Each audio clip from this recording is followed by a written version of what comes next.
My daughter looked me straight in the eye at her baby shower and said, "Mom, you'll be doing night shifts with the baby. It's what you're good at."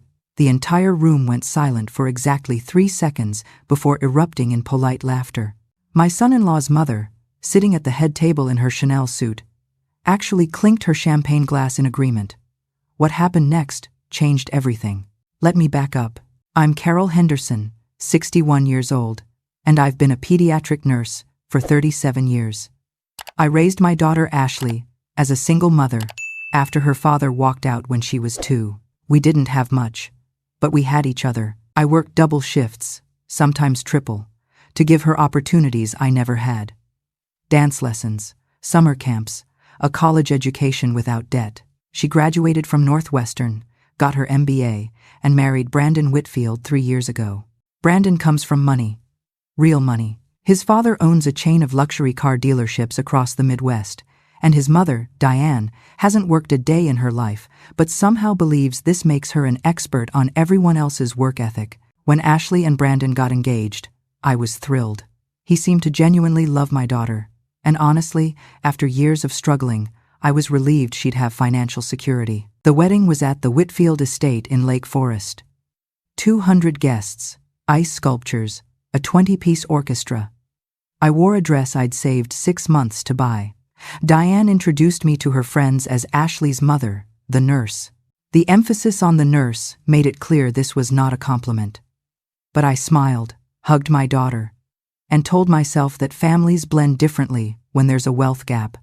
I'd adjust, and I did adjust.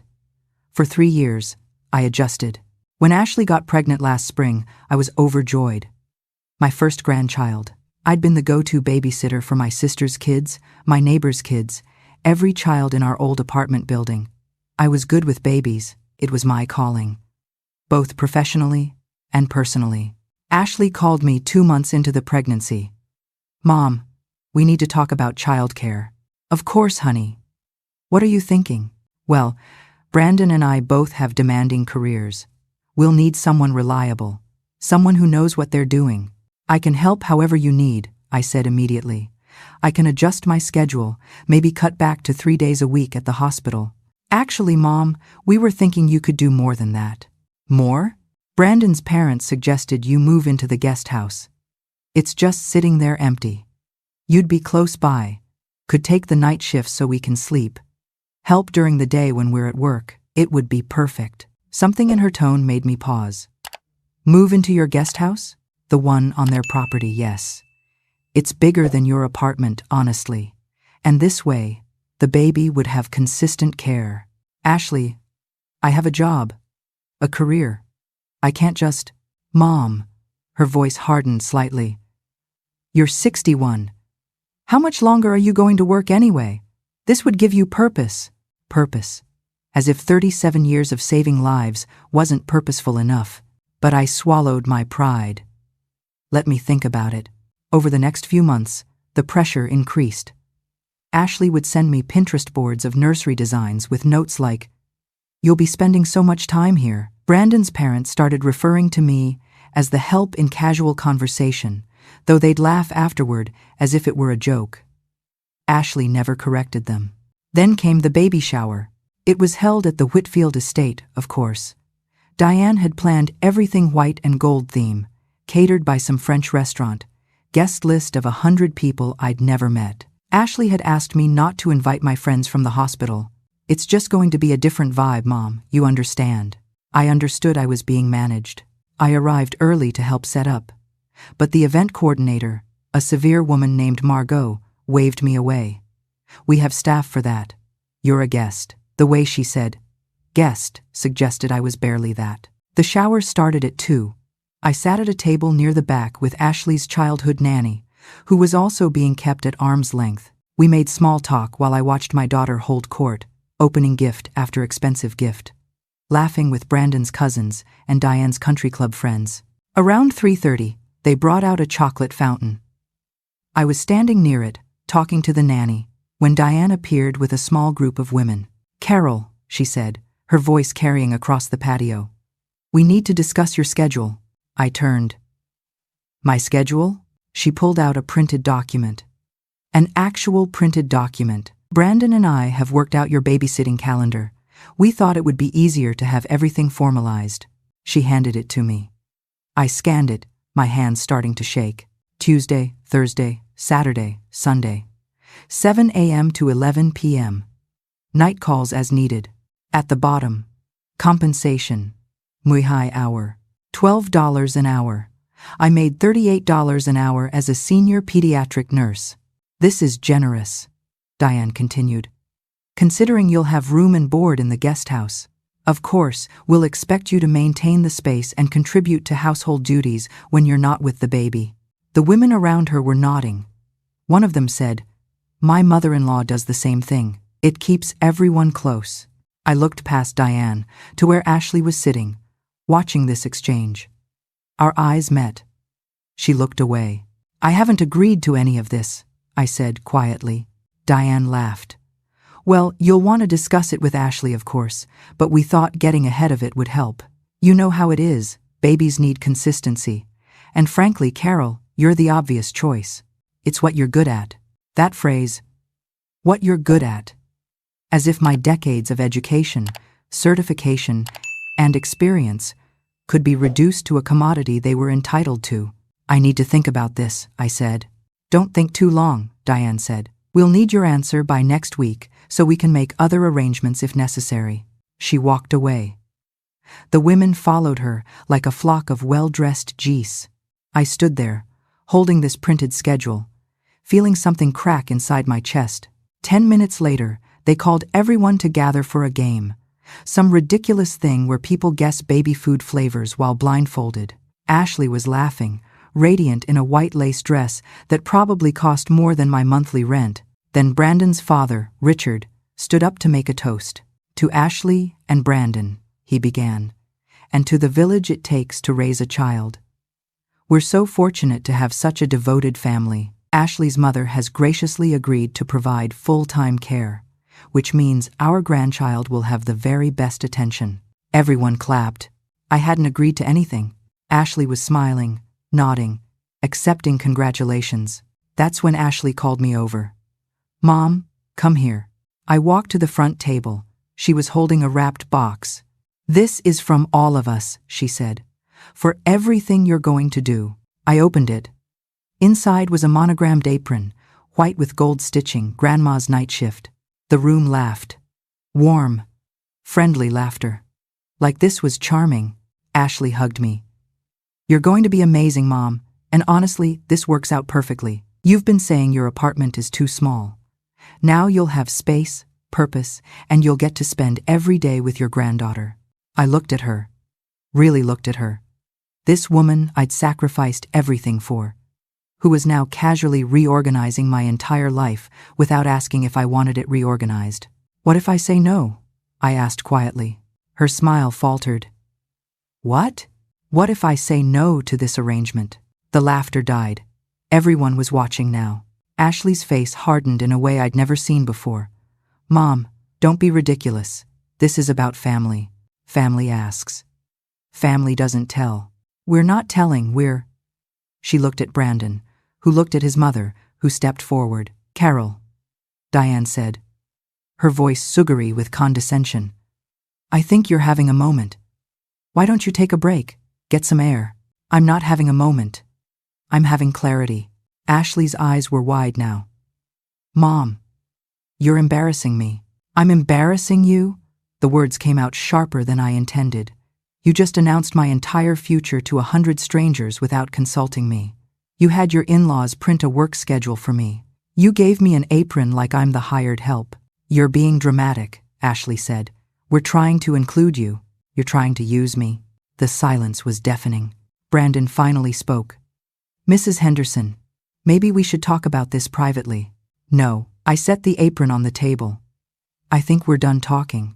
I walked out, past the chocolate fountain, past the flower arrangements that cost more than my monthly grocery bill, past all those women in their designer clothes who'd spent the last hour discussing my life like I wasn't even human. I got to my car, a 15-year-old Honda that looked absurd parked among the Mercedes and Teslas.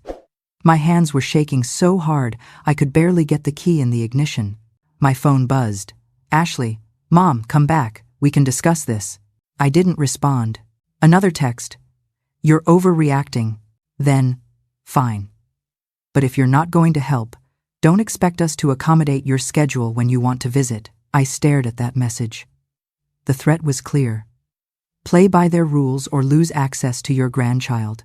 I drove home and sat in my tiny apartment, the one I'd lived in for 20 years, the one I'd raised my daughter in, the one that suddenly felt like the only honest space in my life. That night, I barely slept.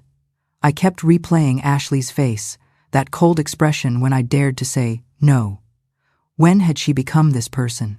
Or had she always been this person, and I'd been too busy working doubles to notice? At 3 a.m., my phone buzzed. Brandon. Carol. I think we all need to cool down, but I want you to understand something. Ashley is about to be a mother. She needs support, not drama. If you can't provide that support, we'll find someone who can. And that person will be in our daughter's life every day. They'll be called Grandma. They'll have the relationship we're offering you. Your call. I read it 3 times. They were threatening to replace me, to find some other woman to raise my grandchild and erase me entirely. The next morning, I called my sister Teresa. She lives in Milwaukee, runs a daycare, has 4 kids of her own. They did what? She said after I explained. Basically told me I'm retiring to become their free nanny, or I don't get to be a grandmother. That's insane, Carol. You're 61, not 90. You have a career, a life. They don't see it that way. To them, I'm just available. What are you going to do? I thought about that. What was I going to do? I don't know yet. Over the next 2 weeks, Ashley didn't call. Brandon sent one more message. We're moving forward with other arrangements. Your choice. I went to work. I came home. I felt like I was watching my life from outside my body. Then, 3 weeks after the baby shower, I got a call from a number I didn't recognize. Mrs. Henderson, this is Sharon Reeves. I'm an attorney specializing in family law. My stomach dropped. Yes? I've been retained by your daughter and son-in-law. They're filing for a restraining order. A what? They claim you've been harassing them, showing up unannounced, sending threatening messages. They want legal distance during this vulnerable time in their pregnancy. I felt like I'd been punched. I haven't done any of that. I haven't contacted them at all since the shower. That may be. But they have several witnesses who'll testify that you caused a scene, made threats, and have a history of unstable behavior. That's a lie. Complete lie. Mrs. Henderson, I'm not here to debate. I'm simply informing you that there will be a hearing next Tuesday. You should probably retain counsel. She hung up. I sat there, holding my phone, trying to process this. They were lying, creating a fake narrative too. What? Make sure I couldn't see my grandchild? Punish me for saying no? I called Teresa again. She gave me the name of her lawyer, a woman named Patricia Gomez, who specialized in elder rights and family disputes. I met with Patricia 2 days later. She was in her 50s, sharp-eyed, and clearly unimpressed by the Whitfield family's tactics. This is intimidation, she said, after reading the restraining order petition. They have no real evidence, because there is no evidence. But they're counting on you being scared enough to comply. Can they really keep me from my grandchild?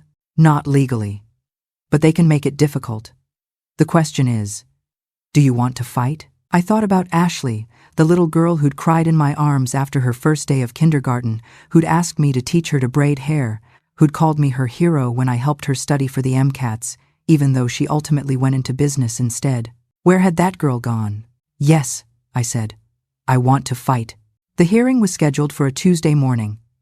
I took the day off work, put on my nicest outfit, and drove to the courthouse.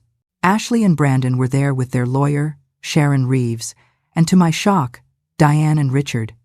They'd brought the entire family as witnesses. The judge was a woman in her 60s named Catherine Morrison. She read through the petition, then looked at me. Mrs. Henderson, you're accused of harassment and threatening behavior. How do you respond? It's completely false, Your Honor. I haven't contacted my daughter since I left her baby shower 3 weeks ago. She left because we wouldn't give in to her financial demands, Ashley said. Sharon held up a hand to stop her, but the damage was done. Judge Morrison's eyebrow went up. Financial demands?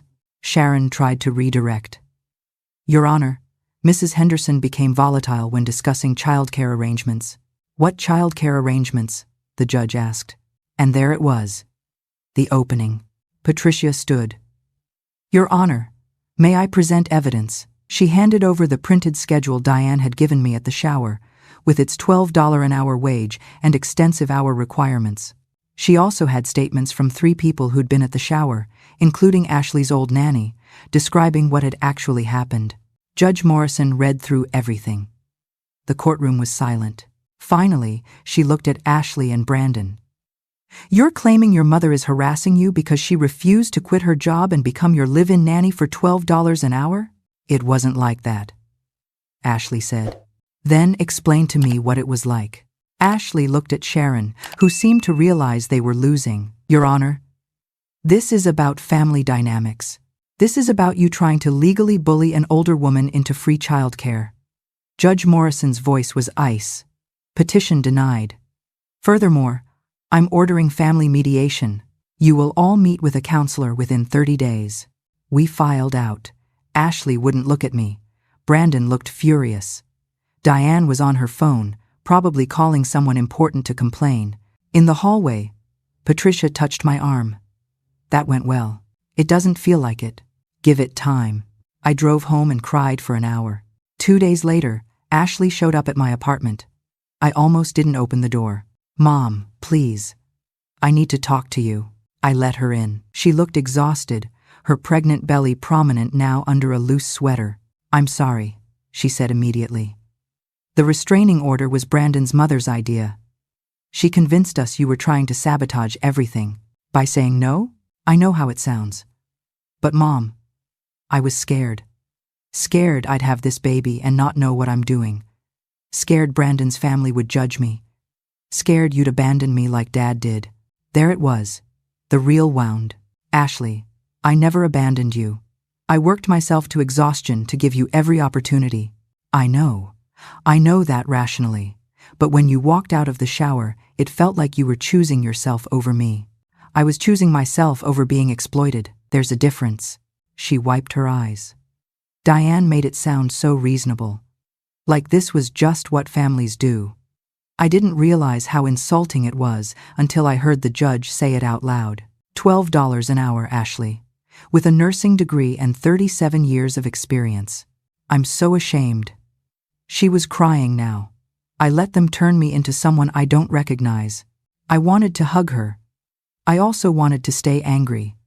Both feelings were valid. I don't know how to fix this, I said. Neither do I. But I want to try. If you're willing. We talked for 3 hours.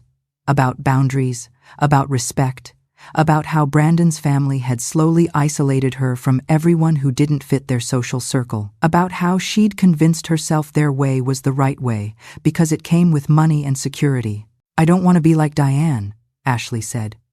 I don't want my daughter growing up thinking people are valuable based on their bank accounts.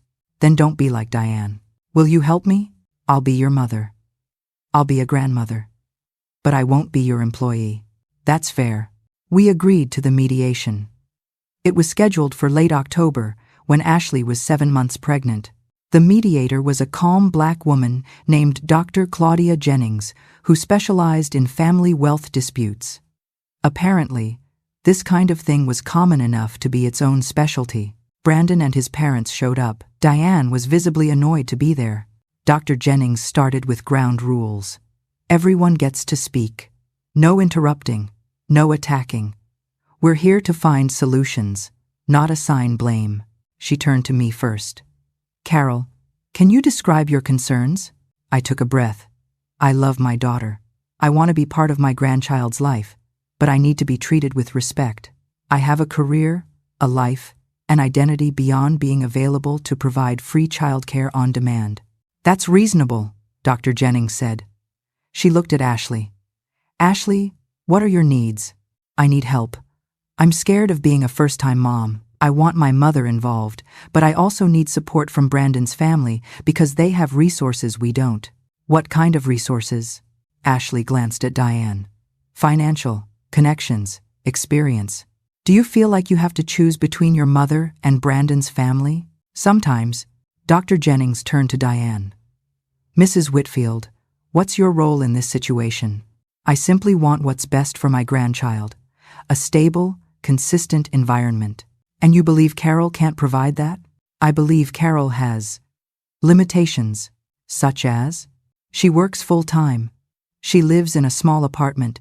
She doesn't have the resources to provide the level of care we can offer. But she wasn't being asked to provide resources. She was being asked to provide labor. Diane's jaw tightened. That's a simplistic interpretation. Then give me the complex one. We went back and forth for 2 hours. Dr. Jennings was patient but relentless, pulling apart every assumption and power dynamic. Finally, she sat back. Here's what I'm seeing. Carol, you're being asked to sacrifice your autonomy and identity. Ashley, you're being pulled between your mother and your in-laws. Brandon, you're trying to keep peace but not advocating for what's actually fair. And Diane, you're using financial power to control the situation. I'm not controlling anything, Diane said. You offered housing contingent on Carol, providing labor at below market rates. That's control. It was generosity. It was manipulation. The room went silent. Dr. Jennings continued. If this family wants to function, you need to separate financial support from labor expectations. You need to respect that Carol has a right to her own life. And Ashley, you need to decide what kind of mother you want to be. One who demands sacrifice, or one who negotiates partnership. By the end of the session, we'd drafted an agreement. I would be involved in my grandchild's life on my terms. I would babysit when I could, but not on a fixed schedule. I would not move into the guest house. I would not quit my job. And any financial support from Brandon's family would be separate from my involvement. Diane signed it, but she was furious. Ashley signed it and looked relieved. Brandon signed it and looked confused. I signed it and felt like I could breathe for the first time in months. Ashley had her baby in December. A girl named Charlotte Rose. She was perfect. 7 pounds, 3 ounces, with Ashley's dark hair and Brandon's blue eyes. I visited at the hospital, held my granddaughter, cried happy tears. Diane was there too, orchestrating photographers and gift baskets. We barely spoke. Over the next 6 months, Ashley and I rebuilt our relationship slowly. She'd call when she needed advice. I'd visit once a week, on my day off. I'd hold Charlotte, read to her, love her. But then I'd go home to my apartment and my life. Brandon's parents hired a night nurse, a professional who charged market rates. Diane complained about the cost constantly, which gave me petty satisfaction. Ashley started to see things more clearly. She noticed how Diane criticized her parenting, how Richard made dismissive comments, how their help always came with strings. One evening, when Charlotte was 8 months old, Ashley showed up at my apartment unannounced. Mom, I need to tell you something. What's wrong? Nothing's wrong. Everything's actually clear. Brandon and I are moving. We found a house in Oak Park, near you. We're setting boundaries with his parents, real ones. I stared at her. What brought this on? Last week, Diane told Charlotte that I was a working mom who didn't prioritize her daughter. Charlotte's 8 months old mom. She was already programming her against me. Oh, honey. I realized I was letting them do to Charlotte what I almost let them do to you. Reduce people to their usefulness. I don't want that. I want her to know that her grandmother is a nurse who saves lives. That work is valuable. That boundaries are healthy. You're going to be a wonderful mother. I'm trying. I'm learning. She paused. I'm sorry it took me so long to see what you saw all along. I'm just glad you see it now. We hugged, and I felt something shift. Not back to what we were before that innocent mother-daughter bond was gone, but into something stronger. Something forged through conflict and choice. Charlotte is 2 now. She calls me Nana. She knows I work at the hospital where babies are born. When she plays doctor with her stuffed animals, she's fierce and gentle, just like I taught her. Ashley and Brandon are good parents. They struggle, like all parents do, but they struggle together. They see Diane and Richard once a month, always on their terms. Last week, Ashley called. Mom, I need to ask you something. What? Would you be willing to watch Charlotte one Saturday a month? Paid, of course. Market rate. Brandon and I want a regular date night, and Charlotte asks for you constantly. I smiled. Yes. I'd love that. Thank you.